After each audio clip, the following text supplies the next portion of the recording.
रवि अपने छोटे से कमरे में बैठा हुआ था। बाहर घनघोर बारिश हो रही थी और बिजली कभी कभी कड़क कर माहौल को और भी डरावना बना रही थी। रवि की आंखों में चिंता साफ झलक रही थी। वो गांव से बड़े सपने लेकर शहर आया था, लेकिन 3 महीने बीत गए और ना नौकरी मिली, ना ही कोई सहारा। जो थोड़ी बहुत जमा पूंजी थी वो भी खत्म होने को थी। उसकी सोच में खलल तब पड़ा जब दरवाजे पर अचानक दस्तक हुई। इतनी रात को, और वो भी इस तेज बारिश में, कौन हो सकता है? रवि के दिल में डर और जिज्ञासा का मिश्रण था। कौन है? उसने धीरे से पूछा और धीरे से दरवाजा खोला। एक 26-27 साल की लड़की बारिश में भीगे हुए दरवाजे पर खड़ी थी। उसका बदन ठंड से कांप रहा था। उसके भीगे हुए बालों से बारिश की बूंदें टपक रही थी। उसके पास एक बैग था जिसे उसने अपने बाहों में ऐसे पकड़ा हुआ था जैसे वो बैग उसके लिए बहुत कीमती हो। मुझे माफ कीजिए, मेरी गाड़ी यहाँ खराब हो गई है और इस बारिश में कहीं और जाना संभव नहीं। क्या मैं कुछ देर यहाँ रुक सकती हूँ? रवि ने उस औरत को ऊपर से नीचे तक देखा। उसके ठीक पीछे कुछ दूरी पर एक गाड़ी खड़ी हुई थी। वो संदेह में था, इतनी रात को ये औरत यहाँ क्या कर रही है? कहीं ये कोई चोर तो नहीं? दिखने में तो अच्छे घर से लगती है। लेकिन इंसानियत के नाते उसने कहा, अब ठीक है, आप अंदर आ जाइए, बारिश में बाहर खड़े रहना सही नहीं होगा। वो औरत कमरे के अंदर आ गई। रवि ने उसे तौलिया दिया और कहा, अब आप बैठिए, मैं चाय बनाकर लाता हूं। कुछ ही देर में वो चाय लेकर लौटा। धन्यवाद। मेरा नाम रिया है। मैं पास के शहर से आई थी, लेकिन रास्ते में गाड़ी खराब हो गई। यहाँ मदद के लिए कोई नहीं दिखा तो आपके मकान की तरफ आ गई। मैंने सोचा कोई मदद मिल जाएगी। रवि ने हल्की मुस्कान देते हुए अपना नाम बताया। अब मैं रवि हूँ, यहाँ काम की तलाश में आया हूँ। वैसे ये जगह रात के समय थोड़ी डरावनी लग सकती है क्योंकि आसपास ज्यादा लोग नहीं रहते। रिया ने चाय की चुस्की लेते हुए उसकी बात पर सहमति जताई। कुछ पलों के लिए खामोशी छा गई। बारिश की आवाज कमरे में गूंज रही थी। तभी रिया ने कहा, क्या मैं आपका फोन इस्तेमाल कर सकती हूँ? मेरे फोन की बैटरी खत्म हो गई है। रवि ने फोन उसकी तरफ बढ़ा दिया। रिया ने फोन पर किसी से बात की। हाँ, मैं सुरक्षित हूँ, आज रात सब काम हो जाएगा, उसने कहा और फोन बंद कर दिया। रवि कुछ पूछ पाता उससे पहले ही बिजली चली गई। पूरा कमरा अंधेरे में डूब गया। रवि ने मोबाइल की टॉर्च जलाई और चारों ओर देखा, लेकिन रिया वहां नहीं थी। अब ये कहां चली गई? रवि ने घबराते हुए सोचा।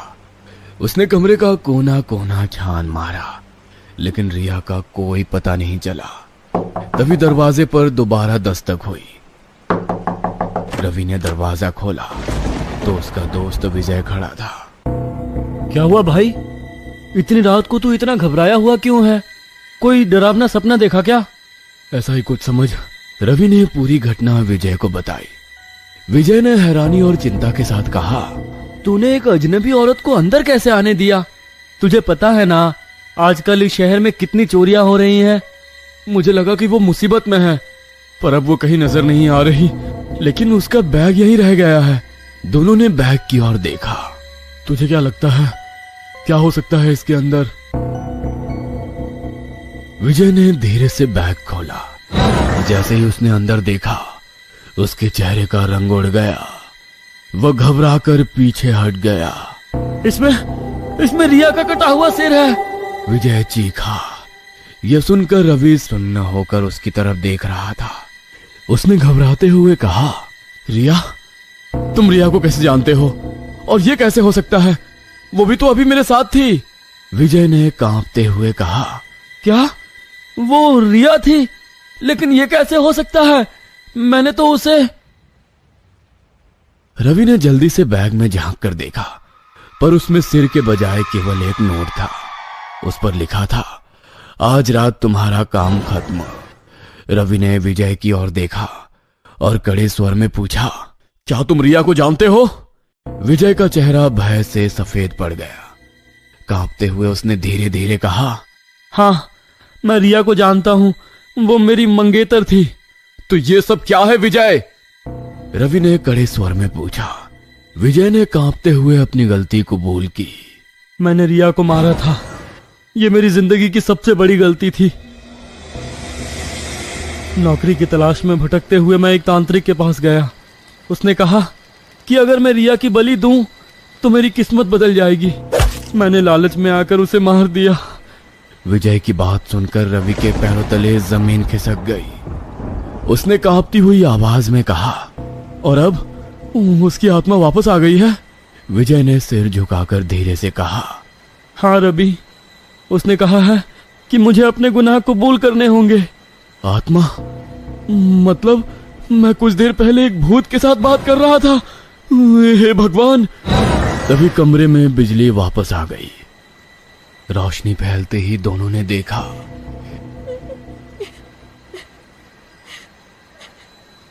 रिया कमरे के एक कोने में सिर छुपाए बैठी थी। वो हल्के हल्के सिसक रही थी। दोनों वहीं खड़े उसकी तरफ देखते रहे। किसी की भी उसके पास जाने की हिम्मत नहीं हो रही थी। विजय ने खुद को संभालते हुए अपने कदमों से उसकी ओर बढ़ना शुरू किया। उसने कांपती हुई आवाज में कहा, रिया, मुझे माफ कर दो। ये सब मेरी वजह से हुआ। मेरी लालच ने तुम्हें ये सब सहने पर मजबूर किया। रिया ने धीरे धीरे अपना सिर उठाया। उसके गालों पर गहरे कट के निशान थे और उनसे खून की धार टपक रही थी। उसकी आंखें दर्द और गुस्से से भरी हुई थी, लेकिन उसकी आवाज में एक खौफनाक मासूमियत झलक रही थी। विजय, उसने टूटे हुए स्वर में कहा, तुम आ गए या तुम अब भी मुझसे प्यार करते हो? तुमने एक बार भी मुझे देखने की कोशिश नहीं की, तो मैंने सोचा मैं ही तुमसे मिलने आ जाऊं। यह सुनकर विजय की आंखों में आंसू भर आए। उसने घुटनों के बल गिरकर कहा, रिया, मैं तुमसे बहुत प्यार करता हूँ, मुझे माफ कर दो। अचानक रिया के चेहरे पर एक खौफनाक मुस्कान उभरी। उसने कहा, अरे रे, मेरे सोना बाबू, तुम तो सच में रोने लगे। इतना कहकर वो जोर जोर से हंसने लगी। विजय अब भी उसके सामने घुटनों के बल बैठा था। वह कांपते हुए कुछ कहने की कोशिश कर रहा था, लेकिन इससे पहले कि वो कुछ कह पाता, रिया ने एक झटके में अपनी तेज खून से सने नाखूनों वाली उंगलियां उसकी गर्दन में कर दी। विजय ने घबराकर अपने हाथों से उसकी पकड़ छुड़ाने की कोशिश की, लेकिन रिया की ताकत इंसान से परे थी। अब तुम मुझसे बचकर कहां जाओगे विजय? रिया मुस्कुराई और फिर एक झटके में उसकी उंगलियां विजय के गर्दन को चीरती हुई उसकी हड्डियों तक पहुंच गई। विजय की चीख गले में अटक कर रह गई। अगले ही पल उसकी गर्दन धड़ से अलग होकर जमीन पर गिर पड़ी। कटे हुए सिर से खून का फवारा फूट पड़ा, जो दीवारों को लाल कर गया। रिया ने कटे हुए सिर को उठाकर अपनी आंखों के सामने लाते हुए खौफनाक मुस्कान के साथ कहा, तुझे क्या लगा विजय, मैं तुझे यूं ही माफ कर दूंगी? ये भयावह दृश्य देखकर रवि की सांसें तेज हो गई। उसका शरीर बुरी तरह कांपने लगा। उसके चारों ओर अंधेरा छाने लगा। अगले ही पल वो बेहोश होकर जमीन पर गिर पड़ा। सो जा मेरे लाल, तुझको नींद बुलाए, अंधेरों की गोद में तू मेरा हुआ।